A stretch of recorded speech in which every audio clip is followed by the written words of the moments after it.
नमस्कार। आज हम एमए प्रीवियस संस्कृत के प्रथम प्रश्न पत्र में निर्धारित निरुक्त का अध्ययन करने जा रहे हैं।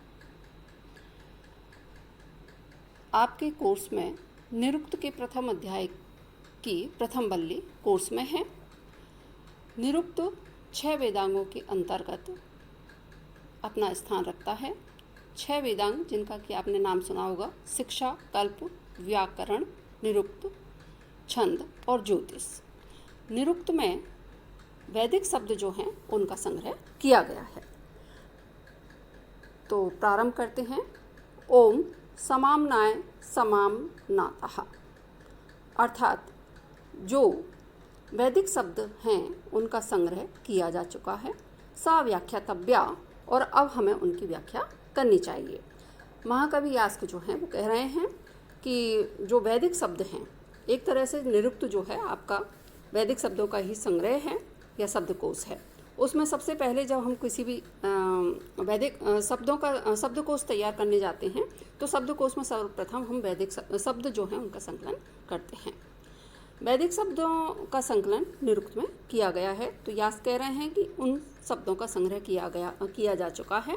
सा व्याख्यातव्य, अब हमें उनकी व्याख्या करनी चाहिए। तो आगे तम इमं समाम्नायम निघंटव इति आचक्षते, तो कह रहे हैं कि यह संग्रह जो है इसको निघंटु कहते हैं। अब यास्क की एक अपनी विशेषता है कि भाई जब कोई शब्द आता है तो उसका निर्वचन प्रस्तुत करते हैं। तो कह रहे हैं निघंटव अकस्मात, यानी निघंटु किसे कहते हैं? निगमा एवं भवन्ति। इनको निघंटु क्यों कहते हैं? क्योंकि ये अर्थ के बोधक होते हैं। छांदोग्य समाहृत्य समाहृत्य समाम्नाता, क्योंकि छंदों से चुन चुनकर इनका संकलन किया गया है, इसलिए इनको हम क्या कहते हैं? निघंटु कहते हैं। दूसरा कह रहे हैं कि ते निघंटव ए संतो निगमनात् निघंटव इति उच्यन्ते इति औपमन्यव्य।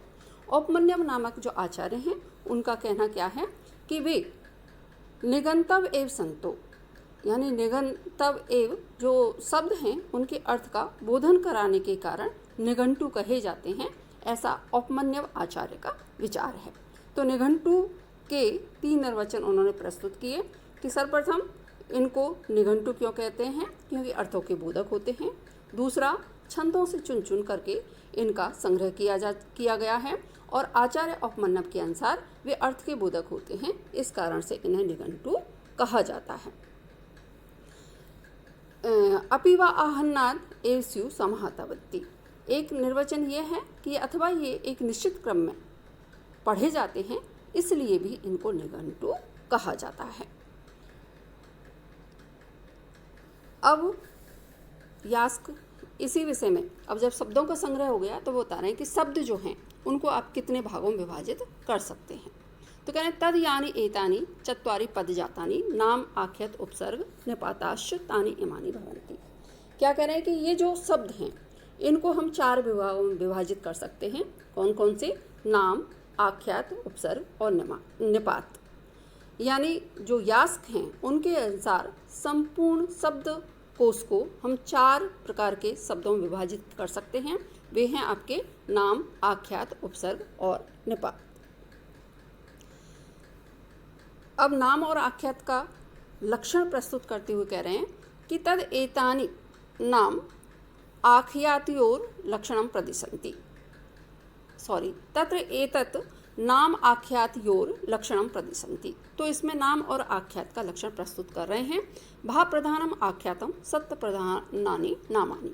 ये कह रहे हैं कि आख्यात क्या है? जिसमें कि भाव की प्रधानता रहती है, यानी क्रिया की प्रधानता रहती है, उसको हम क्या कहते हैं? आख्यात कहते हैं। सत्य प्रधानानि नामानि, और जिसमें मूर्त या द्रव्य पदार्थ की प्रधानता होती है उसे हम नाम कहते हैं। जैसे कि राम है, राम में क्या है? द्रव्यता की प्रधानता है, सत्य की प्रधानता है, तो वो एक नाम है। और पचति, खादति आदि में भाव की प्रधानता होने के कारण हम उसे आख्यात कहेंगे। तत् यत्र उभे भाव प्रधाने भवता। अब ये कह रहे हैं कि यदि कहीं भी 2 चीज़ें उपस्थित हो जाती हैं, यानी नाम और आख्यात, दोनों में प्रधानता किसकी होगी? किसकी होगी? कोई कहेगा नाम की, कोई कहेगा आख्यात की। तो वहाँ यास्क जो है वो कह रहे हैं तद यत्र उभय भाव प्रधाने भक्त है। तो जो जहाँ पर वाक्य में ये दोनों होते हैं वहाँ पर भाव प्रधाने भक्त है, भाव जो है उसकी प्रधानता होती है। क्यों होती है? तो वो कह रहे हैं पूर्वा परिभूतम भावम आख्यातेन आचष्टे, कि जो पूर्व से लेकर के यानी जहाँ हम कार्य का प्रारंभ करते हैं, परिभूतम जहाँ तक कार्य संपन्न होता है तब तक कि समस्त क्रियाओं को, समस्त भावों को हम किसके द्वारा स्पष्ट करते हैं? आख्यातेन आचष्टे, आख्यात के माध्यम से कह देते हैं।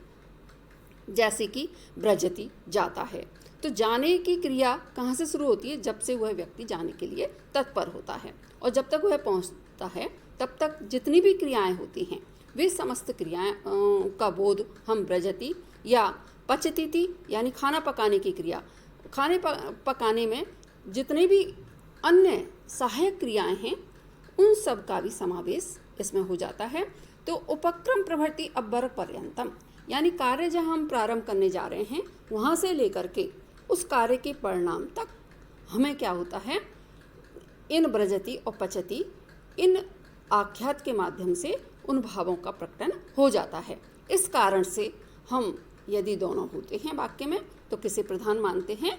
आख्यात को प्रधान मानते हैं। और मूर्तम सत्यभूतम सत्य नामाभिर्न जायत पंक्ति इति, क्या कह रहे हैं?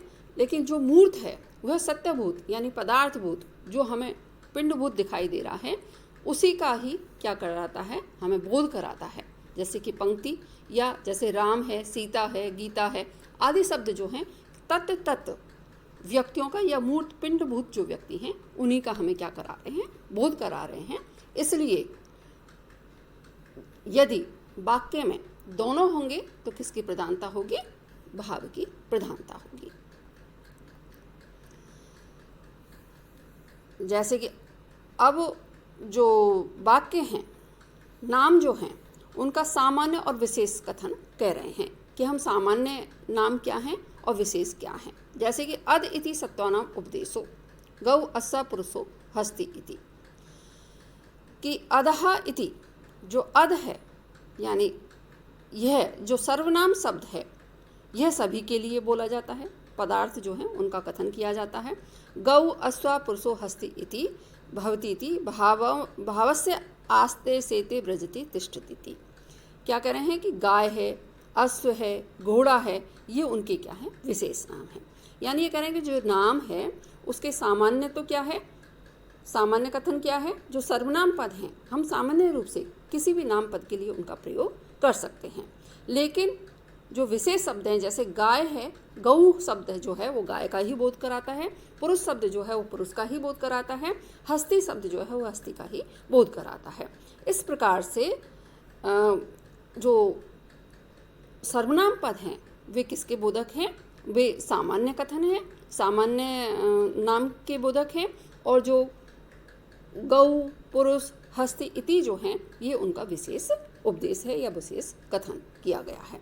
इसी तरह से क्रिया जो है उसका भी सामान्य कथन भी होता है और विशेष कथन भी होता है। जैसे भवतीति भावस्य आस्ते सेते ब्रजति तिष्ठति, भवती यानी है, यह क्रिया का उपदेश है, यानी जो क्रिया है जैसे यानी सामान्य रूप से कथन है, भवती है मतलब होता है, कुछ भी हो सकता है, सभी कुछ होता है, लेकिन सेते शयन करता है तो कोई व्यक्ति विशेष ही शयन कर रहा है, ब्रजति कोई व्यक्ति विशेष ही जा रहा है, तिष्ठति कोई व्यक्ति विशेष ही बैठ रहा है, इसलिए ये सब उसके क्या है? विशेष कथन है। अब एक प्रश्न उठता है कि जो शब्द है उसमें शब्द जो है वह नित्य है अथवा अनित्य है। तो इस विषय में जो औदुम्बरायण नामक आचार्य हैं उनका कथन है कि शब्द जो है इंद्रिय नित्यम वचनम औदुम्बरायण, कि जो शब्द है वह है इंद्रिय यानी जो हमारी जिह्वा है उस तक ही नित्य है, और जिह्वा से जैसे ही वह निःसृत होता है तो वह क्या हो जाता है? अनित्य हो जाता है। तो यहाँ पर एक प्रश्न है कि यदि हम औदुम्बरायण आचार्य जो हैं उनके कथन को मान लेते हैं, सत्य मान लेते हैं, या उनके कथन पर ही विचार करें तो शब्द हमारे मुख से निकला, तो वो कह रहे हैं कि इंद्रिय नित्यम, जब तक जिह्वा से निकलता है तब तक वो नित्य है। तो जब तक हमारे मुख से निकलेगा तब तक ही वो क्या माना जाएगा, नित्य कहा जाएगा। और जैसे ही मुख से निकला वो क्या हो जाएगा, अनित्य हो जाएगा। तो इस प्रकार से तो किसी भी प्रकार के शब्दकोश या शब्द हमारे सामने उपलब्ध ही नहीं होगा। ये आप सब जानते हैं कि जब कोई भी शब्द क्या होता है, मुख से निःसृत होता है तो एकदम तो निकलता नहीं है। जैसे कि कमल शब्द है, तो कमल शब्द में कितने वर्ण हैं, 6 वर्ण हैं। ककार, अ, मकार, अकार, ल और लकार और अकार, ये 6 वर्ण हैं। यदि हम औदुम्बरायण जो हैं उनके कथन को स्वीकार करते हैं तो जैसे ही हमारे मुख से ककार निकला, तो मुख से निकला वो तो पहले निकला, एक क्रम तो होता है, वो हमें दिखाई नहीं देता, वो एक अलग बात है। तो ककार निकला, वो नष्ट हो गया। तो अकार किस में आकर के मिलेगा, किसी में नहीं, अकार भी नष्ट हो गया, मकार भी हो गया, अकार भी हो गया, लकार भी हो गया और अकार भी हो गया। इस तरह से हमारे सामने किसी भी प्रकार का शब्द जो है उपस्थित नहीं हुआ। तो इसी आधार पर वो कह रहे हैं कि यदि हम इस वाली बात को स्वीकार कर लेते हैं तो तत्र चतुष्टयम न उत्पद्यते। तो ये जो 4 प्रकार के हमने भेद किए, कौन कौन से, नाम, आख्यात, उपसर्ग और निपात, इन शब्दों का हमारे सामने अस्तित्व ही नहीं होगा। क्यों नहीं होगा, अयुगपद उत्पन्नानाम व शब्दानाम इतर इतर उपदेशः शास्त्रतो योगस्य। क्या कह रहे हैं कि जो शब्द हैं वे भिन्न भिन्न, यानी एक साथ उनका उपदेश नहीं होता या एक साथ उनकी उत्पत्ति नहीं होती है, इस कारण से उनका अस्तित्व हमारे सामने उपस्थित नहीं होगा। और योग जो है, यानी प्रकृति प्रत्यय आदि का जो योग है, वह शास्त्र आदि की व्याकरण सम्मत जो किया जाता है वह भी संपन्न नहीं होगा। तो इस प्रकार से वो कहते हैं कि औदुम्बरायण की शब्द जो है केवल जिह्वा तक नित्य है, उसके बाद वह अनित्य हो जाता है। इस आधार पर तो शब्द जो हैं उनका किसी प्रकार का विभाजन भी संभावित नहीं है, क्योंकि शब्द जो हैं वो एक साथ उत्पन्न ना हो करके इतर इतर उनका उपदेश होता है। और व्याकरण जो प्रकृति प्रत्यय आदि बनाए जाते हैं, सुप्तिगंतम करके जो पद हम बनाते हैं, उस पद की प्राप्ति भी हमें नहीं होगी।